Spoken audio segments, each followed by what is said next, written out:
আসসালামু আলাইকুম এভরিওয়ান। আমি আজকে তৈরি করব বাঙালির এবং আমাদের সবার পছন্দের সরিষা ইলিশ।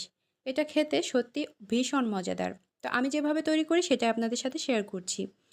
এজন্য প্রথমে একটি বাটিতে 1.5 টেবিল চামচের মতো সরিষা নিয়েছি এবং 5টের মতো কাঁচামরিচ নিয়েছি। এগুলোকে পেস্ট করে নিব। এবার একটি বাটিতে 2টা বড় সাইজের পেঁয়াজ এরকম 4 ফালি করে কেটে নিয়েছি, এগুলোও পেস্ট করে নিব। এখন আমি ফ্রাই প্যানে 3টা বড় সাইজের পেঁয়াজ কুচি দিয়ে দিলাম এবং পরিমাণ মতো সরিষার তেল দিয়ে দিব। দিয়ে পেঁয়াজটাকে খুব ভালোভাবে ভেজে নিব। একদম লাল করে ভাজা যাবে না। তো এরপরে আমি সেই বেটে রাখা পেঁয়াজটাকে দিয়ে দিলাম। পেঁয়াজ বাটাটাকে দেওয়ার পরে আবারও খুব ভালোভাবে নেড়েচেড়ে একটু কষিয়ে নিতে হবে যাতে কাঁচা স্মেলটা না আসে।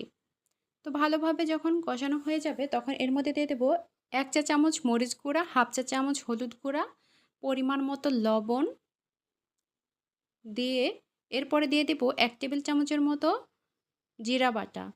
দেওয়ার পরে সামান্য পরিমাণে পানি দিয়ে দেব মশলাটাকে একটু ভালোভাবে কষানোর জন্য, যাতে কাঁচা ভাবটা দূর হয়ে যায়।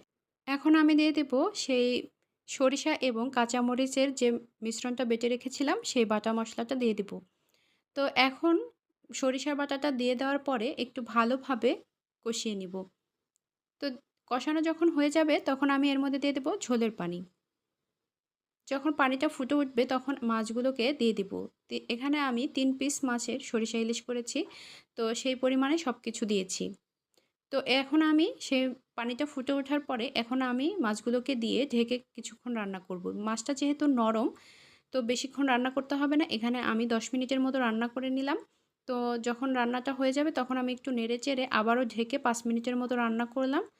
যখন ঝোলটা এরকম শুকিয়ে আসবে তখন চুলা বন্ধ করে আমি নামিয়ে নিব।